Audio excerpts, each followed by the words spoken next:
वस्तु स्थिति यह है कि जमुई जिला में किसानों से क्रय किए गए धान की प्राप्ति रसीद दी जाती है।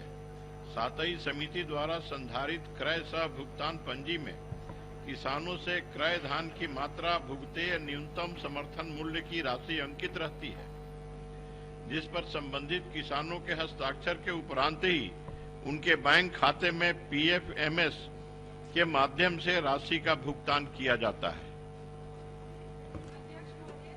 माननीय मंत्री जी से यह सवाल है कि जमुई जिला में ये रसीद पक्की नहीं कटी जा रही है, जिस कारण से जब किसान अपने भुगतान के लिए वापस पैक्स के पास या व्यापार मंडल के पास जाते हैं तो उन्हें उनके सही अमाउंट की राशि नहीं दी जाती है।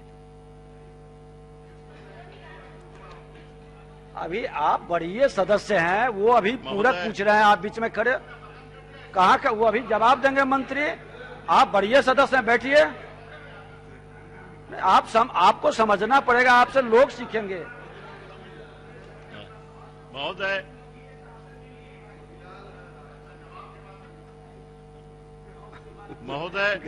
धान क्रय की मात्रा और भुगतेय न्यूनतम समर्थन मूल्य की राशि अंकित रहती है उस पर, जिस पर संबंधित किसानों के हस्ताक्षर के उपरांत ही उनके बैंक खाते में PMS के द्वारा वह राशि जाती है। यदि माननीय सदस्य को कोई स्पेसिफिक जानकारी हो कि इस समिति ने ऐसा किया या फिर पूरे जिले में ऐसा हुआ है, तो हम उसका रिपोर्ट अलग से उनको दे सकते हैं, उसका जांच करवा सकते हैं, उसका हम जांच करवा। महोदय, हाँ, एक में माननीय सदस्य जवाब दे रहे हैं मंत्री। स्पेसिफिक का है ये किसी प्रखंड में, किसी उसमें आप टैक्स और ये व्यापार मंडल के द्वारा ऐसा हुआ है तो हम स्पेसिफिक बोले तो उसका जांच करवा देंगे। अध्यक्ष महोदय, खास तौर से जमुई जिला के लिए एक मिनट, माननीय सदस्य जो प्रश्न करते हैं उनको 2 से 3 पूरक पूछने का है अधिकार। आप धैर्य रखें, उनका पूरक हो जाए तभी उठें। चलिए बोलिए। अध्यक्ष महोदय, माननीय मंत्री जी से यही अनुरोध है कि इसकी जांच करवा दें, और यदि जमुई जिला में ऐसा हो रहा है तो ये सही नहीं है। और जिस रसीद की बात की जा रही है उस पे सिर्फ किसान का हस्ताक्षर होता है, लेकिन वो कोई पक्की रसीद नहीं होती है, जिस कारण से जब वो लोग अपने भुगतान के लिए जाते हैं तो बाद विवाद में उनको सही रकम नहीं मिलती है। माननीय मंत्री महोदय, मैंने पहले ही कहा है कि अगर स्पेसिफिक कहें तो हम जांच करवा दें। बता तो रहे हैं, जमुई जिले की बात कर रहे हैं, पूरे जमुई जिला में करवा दें। चलिए जमुई जिला में जांच करवा।